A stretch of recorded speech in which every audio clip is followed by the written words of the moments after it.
What's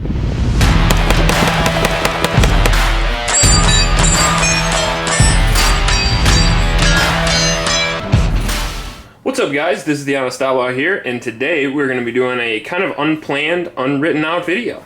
And we're going to be doing it about a really great gun, but however, it's a gun that I'm going to be getting rid of, and I actually forgot to do a review on it before I sold it. So I sold it on Gunbroker, and I'm going to be shipping it out today. But I wanted to do a video, tell you guys about it, tell you what I thought of it. I can tell you right off the bat, I'm not selling it because I didn't like it. I did like it. I just have to get other things to do reviews about. So I'd like to eventually, hopefully, own every gun in the world, and I can't do that and keep them all. So yeah, without further ado, let's take a look at the M&P 9 Pro Series. Now this is the 5-inch version. On most guns, especially designed for competition or even home defense, anything other than concealed carry, I actually prefer a longer barrel. Going up to about the 1911 Glock 34 range. A 5-inch barrel to me just feels super natural on a firearm. However, right off the bat, I can tell you that it doesn't feel as natural on the M&P. And I think one of the reasons for that is because the M&P was designed with a little bit shorter barrel in mind, so the grip is a little bit lighter. So even with rounds in the magazine, it still feels a little front heavy. But other than that, everything else is pretty good about the M&P 9. The sights are amazing. Right off the bat, you get the green fiber optic, which if I was going to keep this gun, I would probably switch to red. I do prefer the red, even though the green is a little more popular in the tactical community right now. I even saw the Colt 1911 9mm coming out with a blue one. That looks like a stupid marketing ploy. But the green's alright. It definitely works better than your standard black sights, for sure.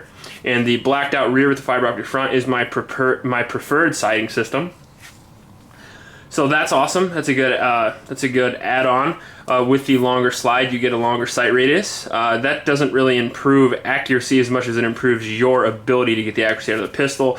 A longer sight radius just gives you a little less leeway when you're shooting. It has a little bit of an enhanced trigger compared to the normal M&P. However, I prefer the Apex trigger over this still. The Apex trigger, in my opinion, the M&P is one of the worst triggers stock, but the Apex trigger makes it one of the best triggers. This is an upgrade. If you buy an M&P, I definitely would suggest, because it takes it from a really shitty trigger to a pretty awesome trigger. I have no problem hitting it about 70 yards with this M&P, even with these a little bit wider combat sights. And one of the reasons for that is because of this amazing trigger. You got to remember, on a handgun, if you look at an AR-15, you're looking at a 5-pound rifle, 5 to 7 to 8-pound rifle, okay, with a 2, 3, 4-pound trigger. With a handgun, you're looking at a 1-pound gun with a 5-pound trigger. So your trigger on a handgun is a lot more important, especially when you consider that, you know, I know you see in the movies, a lot of people are just great shots with a handgun, but the handgun is the hardest platform to learn to be accurate with, in my opinion. From the lack of contact points to just, there's a lot more that can go wrong when shooting a handgun. If you're good at shooting a handgun, chances are you're good at shooting everything else.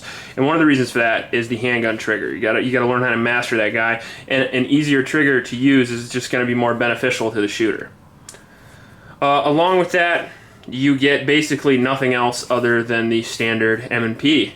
But it's an amazing gun nonetheless. This is going to be a little bit shorter review. It was just as reliable as the traditional M&P. It's just as easy to take down. Some of the ergonomic flaws with the M&P are still there. I still don't like the slide release. I know it's a slide stop, not a slide release. I heard it a million times. That doesn't mean it still shouldn't be used as a slide release if I want it to.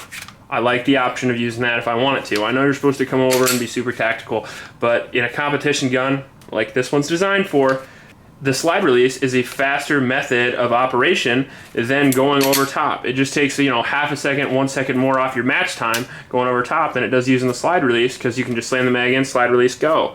You have to slam the mag in, come over top, do that, regain your grip, and shoot. It's just longer to do that. So if I have the option of a slide release on a competition gun, I like to use it.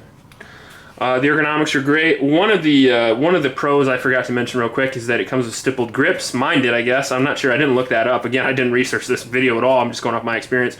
The stippled grips are really cool. That's awesome. I would actually prefer it down the whole grip, but I know some people don't like that because they're pansies.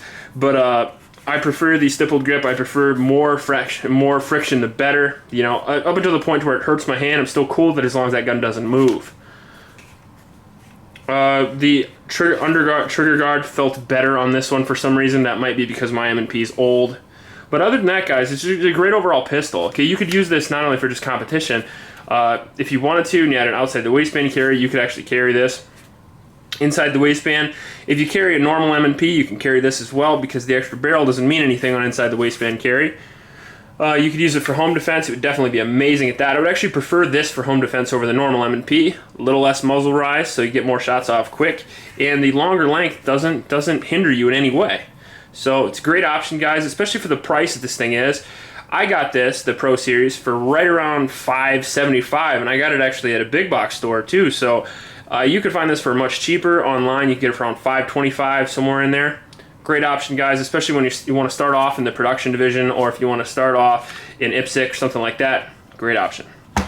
If you liked the video, please like and subscribe. It really helps me out. Share the video as well. Thanks for watching. Check you later.